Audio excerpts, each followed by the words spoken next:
Nunca entendí lo poco que importaba hasta que las palabras salieron de la boca de mi madre durante lo que debería haber sido una cena normal.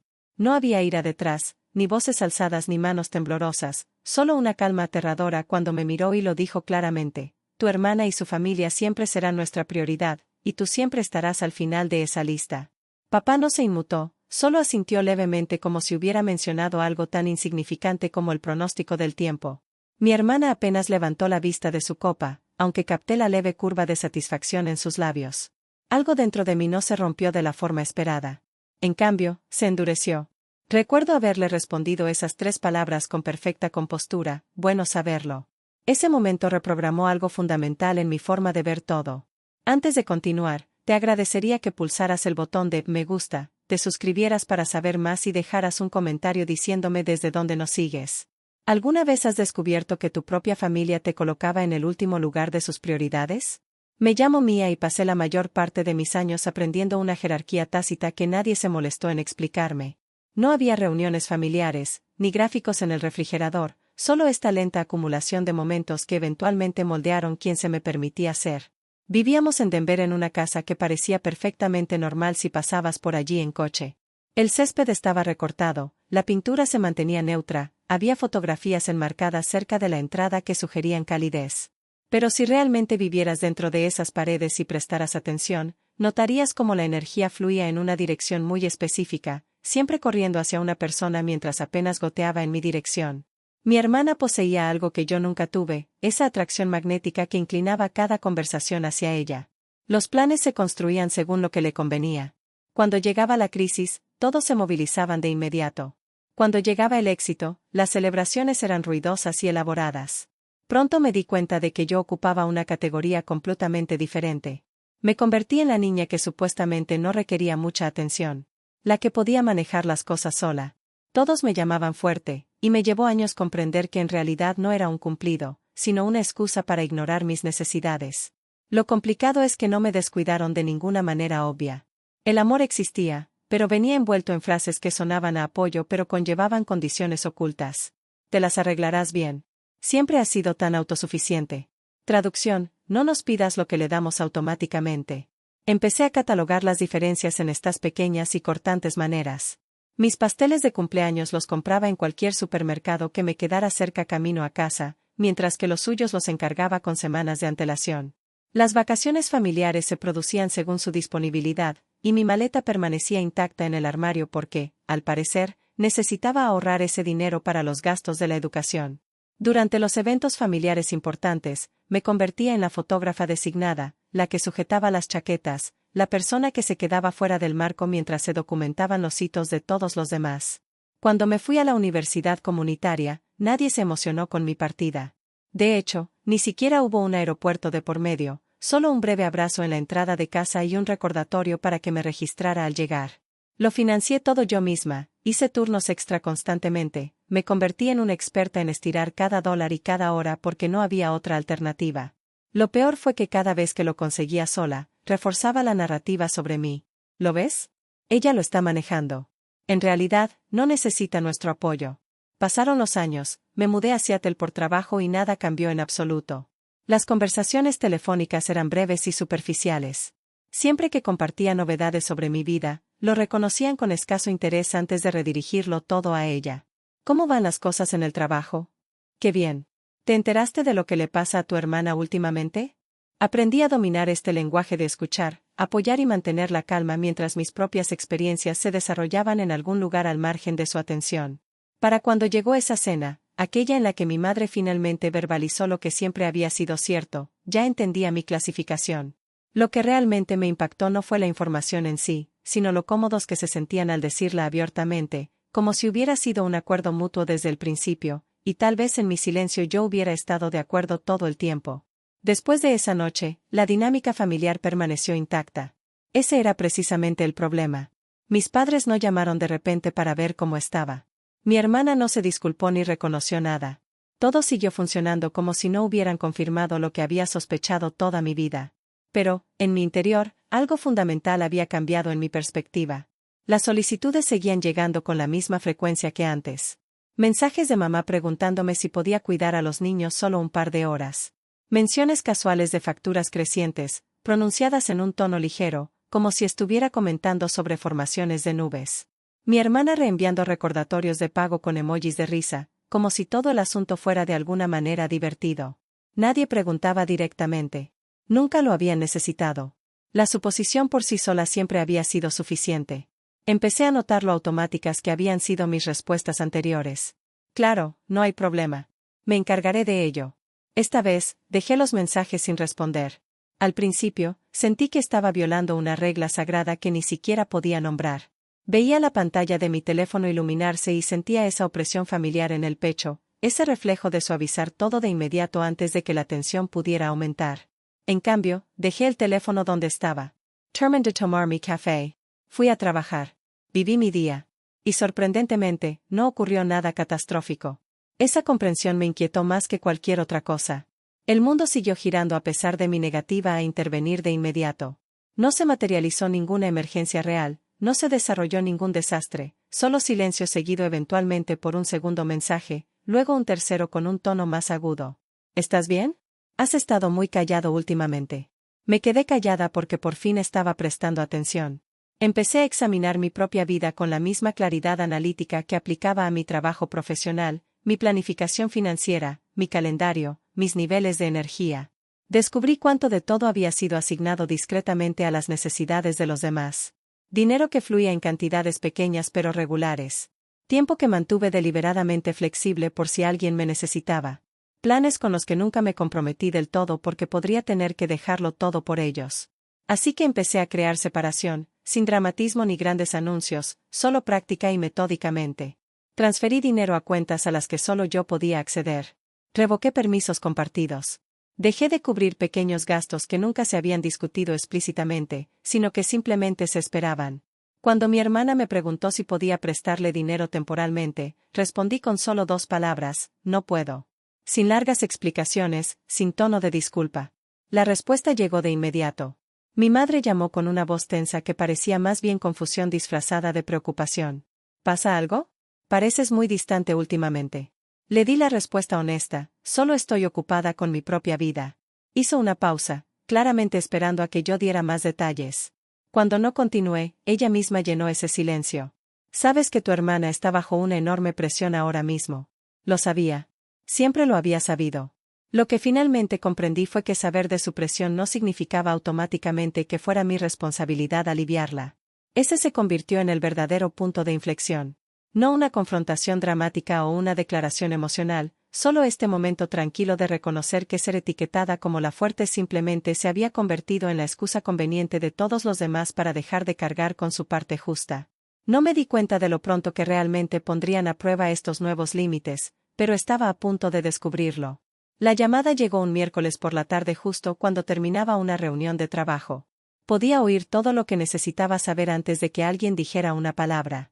Ese tono particular en la voz de mi madre, tenso y apresurado, el sonido de alguien que intenta desesperadamente mantener la compostura mientras está parado sobre un suelo que se derrumba.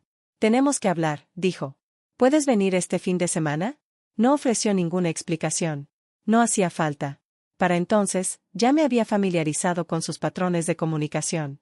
Cuando mi familia usaba la urgencia sin dar detalles, significaba que algo había salido muy mal, algo que requeriría dinero. Cuando llegué a Denver, la casa se sentía opresiva de una manera que no recordaba de visitas anteriores. El aire parecía viciado y pesado. La mesa de la sala había desaparecido bajo pilas de sobres y papeles sueltos, facturas, avisos e impresiones que parecían lo suficientemente oficiales como para ser aterradoras. Mi hermana estaba sentada paralizada en el sofá con los brazos cruzados a la defensiva, mirando al suelo. Papá se negó a hacer contacto visual conmigo en absoluto. Nadie me preguntó cómo estaba ni cómo había ido mi viaje. En momentos como ese, esas bromas desaparecen por completo.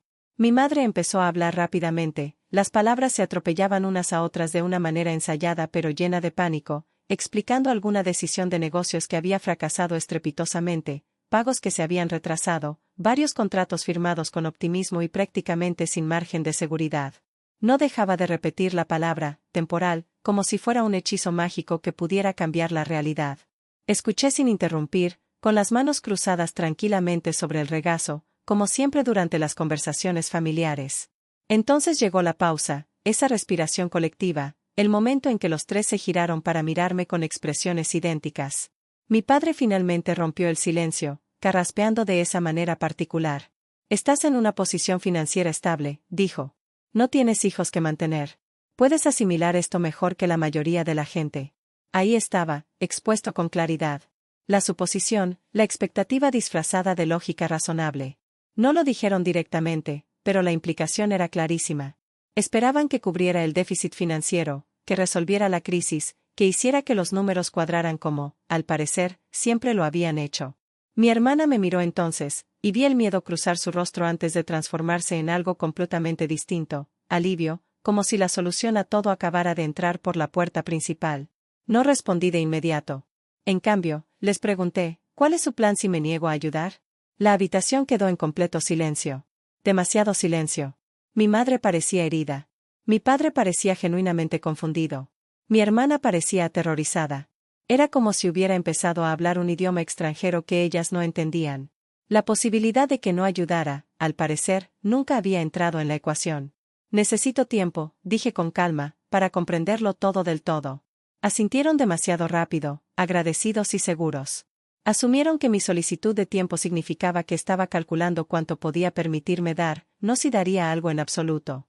Esa noche, tumbada en la habitación de mi infancia mirando al techo, sentí que algo se asentaba en mi interior, una determinación que no provenía de la ira, sino de la claridad absoluta. A la mañana siguiente, programé 2 citas. Una con mi terapeuta y otra con un asesor legal. Si iba a intervenir en su caos financiero, no sería como la red de seguridad perpetua de la familia. Sería bajo mis propios términos y condiciones. Cuando regresé el fin de semana siguiente, no llegué con respuestas. Llegué con absoluta claridad sobre los límites. La casa lucía idéntica a la de siempre, pero la energía interior se sentía diferente, más tensa y desesperada, ese silencio particular que surge de quienes esperan ser rescatados. Los papeles aún cubrían la mesa, ahora ordenados con mayor pulcritud en pilas, como si alguien hubiera intentado que el caos pareciera manejable. Facturas en una pila, calendarios de pagos en otra, algunos contratos pegados con las esquinas dobladas por la ansiedad al manipularlos. Mis padres ya estaban sentados cuando entré. Mi hermana estaba sentada a su lado, su esposo rondaba torpemente cerca de la puerta como si no estuviera seguro de si pertenecía a la sala donde se evaluaban los daños. Nadie sonrió cuando entré. Nadie ofreció refrigerios. Mi madre rompió el silencio primero. Estamos muy agradecidos de que hayas regresado, dijo, con las manos juntas sobre su regazo. Su voz tenía esa frágil suavidad que conocía bien, el tono que usaba cuando necesitaba algo desesperadamente pero no quería decirlo directamente. Me senté lentamente y puse mi bolso con cuidado a mis pies. Tengamos esta conversación, dije. Mi padre se aclaró la garganta y se lanzó a una explicación que ya había oído. La crisis económica, los pagos retrasados, el desafortunado momento. Hablaba como quien presenta un caso que ha practicado toda la semana, esperando que la confianza de alguna manera reemplazara la responsabilidad. Mi hermana asintió, con los ojos vidriosos, y de vez en cuando añadía detalles sobre el estrés, los niños o cómo se suponía que nada de esto iba a pasar así. Finalmente, se le acabaron las palabras. Fue entonces cuando mi madre se inclinó hacia adelante con la desesperación invadiendo su voz. Solo necesitamos ayuda para superar esta crisis en particular, dijo. Una vez que las cosas se estabilicen de nuevo. ¿De cuánto estamos hablando? La interrumpí. Parpadeó. Mi padre dudó. Mi hermana respiró hondo y luego respondió por los dos, diciendo una cifra que resonó en la habitación, con cuidado, como si la forma en que la pronunció pudiera hacer que la cantidad sonara más pequeña. ¿Y después de qué de este dinero? Pregunté, ¿cuál es el plan real? Mi padre frunció el ceño. ¿Qué quieres decir con eso? Dije con calma, ¿qué cambia? ¿Qué ocurre para evitar que esta misma situación se repita? La pregunta no le salió bien. La expresión de mi madre se tensó, a la defensiva. Mía, no es el momento adecuado para interrogarnos. Asentí lentamente. Entonces no es el momento adecuado para que yo firme un cheque. La atmósfera en la habitación cambió drásticamente. Mi hermana se incorporó con alarma en los ojos. Somos familia, dijo, alzando la voz lo justo para transmitir emoción sin llegar a ser una acusación. No se trata de planes ni condiciones. Se trata de ayudarnos mutuamente. ¿Ayudar a quién exactamente? Pregunté. Me miró como si la respuesta fuera completamente obvia. A nosotros, dijo. Miré a cada uno de ellos. ¿Y quién me ayuda? Nadie dijo nada. Mi padre se inclinó hacia adelante, con los codos sobre las rodillas, intentando un enfoque diferente. Estás en una posición diferente a la nuestra, dijo. No tienes las mismas responsabilidades. Estás soltera. Tienes estabilidad financiera. Puedes permitirte intervenir y ayudar. Ahí estaba. La lógica exacta que había escuchado toda mi vida. La matemática que siempre terminaba, de alguna manera, conmigo absorbiendo los costos de todos los demás. Puedo permitirme intervenir, dije con cuidado, porque he pasado años planeando mi vida como si nadie estuviera allí para atraparme si caía. Los ojos de mi madre se llenaron de lágrimas. No sabíamos que sentías eso por nosotros. Sostuve su mirada directamente. Si lo sabías. Simplemente no pensaste que importara lo suficiente como para cambiar nada. La habitación volvió a quedar en silencio, pero esta vez no era confusión. Era una profunda incomodidad. Metí la mano en mi bolso y saqué una carpeta, deslizándola deliberadamente sobre la mesa entre nosotros. El movimiento fue lento e intencional. Todos los ojos en la habitación lo siguieron. Esto es lo que estoy dispuesto a hacer, dije. Y así es exactamente cómo funcionará. Mi padre abrió la carpeta primero, frunciendo el ceño al hojear la primera página y luego pasó a la siguiente. Mi madre se inclinó sobre su hombro. Mi hermana estiró el cuello hacia adelante, palideciendo poco a poco. Esto está estructurado como un préstamo, dijo mi padre rotundamente. Sí, respondí. Con términos y condiciones claros. Mi hermana negó con la cabeza, incrédula. ¿Por qué hay condiciones para ayudar a la familia? Porque no es una donación de emergencia, dije con calma. Es una ayuda financiera estructurada con expectativas. A mi madre le tembló la voz. No confías en tu propia familia. Yo confío en los patrones, dije en voz baja. Y este patrón ha estado vigente toda mi vida. Las condiciones no eran crueles. No eran punitivas. Eran prácticas y necesarias. Los activos debían liquidarse antes de que el dinero cambiara de manos. Todos los gastos debían documentarse y rastrearse. No se podían asumir nuevos compromisos financieros sin pruebas de sostenibilidad a largo plazo. La terapia familiar no era una sugerencia amable, sino un requisito obligatorio. Y un acuerdo legal escrito de que mi nombre, mi crédito y mi futuro nunca más serían asumidos como respaldo automático. Mi padre apartó la carpeta de sí mismo. Esto es frío y calculador, dijo. Así es como los bancos tratan a completos desconocidos. Asentí. Entonces trátame como a una institución financiera. Porque cuando necesitabas apoyo emocional, yo era familia. Cuando necesitabas dinero, yo era infraestructura. Los ojos de mi hermana se llenaron de lágrimas. Así que ahora nos estás castigando por cómo han sido las cosas. Negué con la cabeza con firmeza. Estoy deteniendo el castigo de mí misma. Miró a nuestros padres con desesperación, luego a mí. Si no nos ayudan, perdemos todo lo que tenemos. Sostuve su mirada fija. Si ayudo sin límites, pierdo todo lo que he construido. Las palabras flotaban entre nosotros, pesadas y completamente innegables. Mi madre me tomó la mano, luego dudó como si no estuviera segura de si todavía tenía derecho a tocarme. Nunca quisimos hacerte sentir la última, susurró. Retiré la mano con suavidad. Pero sí me hiciste sentir así. Y lo dijiste en voz alta durante la cena. Nadie podía discutirlo. Mi padre se quedó mirando el papeleo, con la mandíbula apretada. Así que esto es todo, dijo. Firma tus términos o hundete por completo. No, lo corregí. Esto es crecer y cambiar o repetir los mismos patrones. El tiempo se alargó dolorosamente. Pasaron los minutos. Mi hermana se secó las mejillas repetidamente, su esposo caminaba ansiosamente detrás de ella. Mis padres susurraban entre sí en voz baja y frenética. Por primera vez en toda mi vida, no me apresuraba a llenar el silencio. No estaba ofreciendo soluciones inmediatas ni suavizando asperezas. Simplemente esperé. Finalmente, mi padre levantó la vista. Necesitamos tiempo para pensarlo. Asentí. Tienes 24 horas. Mi hermana levantó la cabeza de golpe. ¿Eso es todo el tiempo que tenemos? Eso es todo, dije, poniéndome de pie. Mañana volveré. O seguimos adelante con este acuerdo o no avanzamos en absoluto. Mientras caminaba hacia la puerta, mi madre me llamó con desesperación. Si decimos que no, preguntó con la voz quebrada, ¿te alejas de nosotros para siempre? Me detuve con la mano en el pomo de la puerta. No me alejo de ti, dije. Camino hacia mí misma por primera vez. Al día siguiente, cuando regresé, los papeles estaban firmados.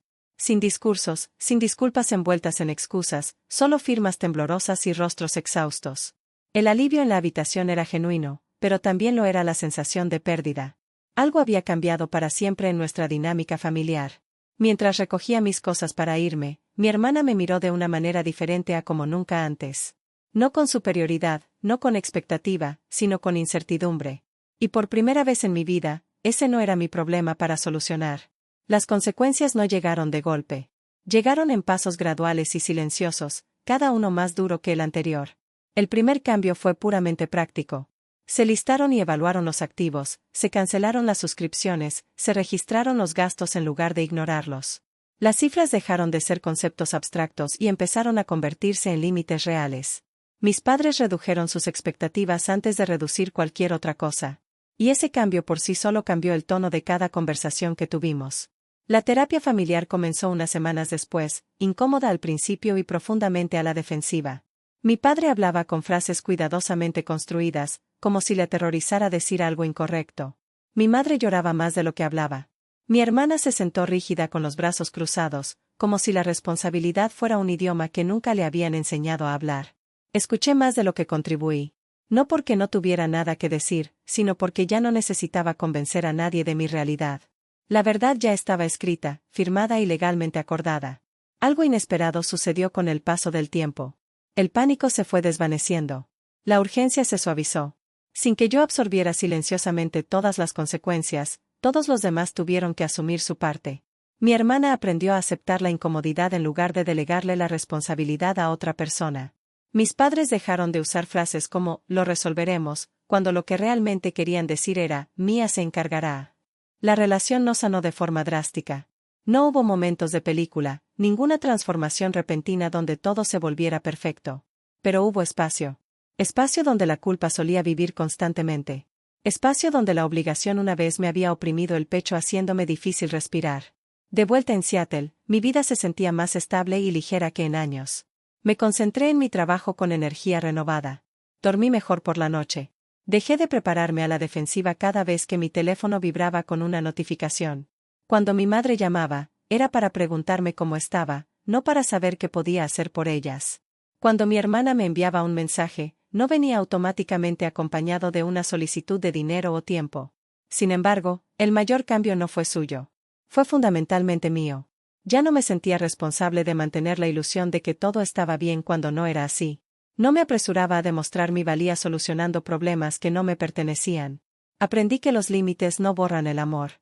Definen dónde puede existir el amor sin destruirte en el proceso. Una noche, sentada sola en mi apartamento, me di cuenta de algo simple y profundo. Por primera vez en mi vida, no estaba esperando a que me eligieran. Ya me había elegido a mí misma. Y eso marcó la diferencia. Durante mucho tiempo, creí sinceramente que ser la última de mi familia significaba esforzarme más, sacrificarme más, ser más discreta y más complaciente. Estaba equivocada en todo. Ser la última nunca fue una posición por la que valiera la pena luchar. Era una señal para salir de esa línea por completo y construir una vida donde mi valor no dependiera del sacrificio constante. Si esta historia te resulta incómodamente familiar, quiero que sepas que no estás sola. Comparte tu opinión en la sección de comentarios. Cuéntame desde dónde la escuchas hoy. Y si historias como esta te ayudan a respirar un poco más tranquilo, suscríbete para no perderte lo que viene a continuación.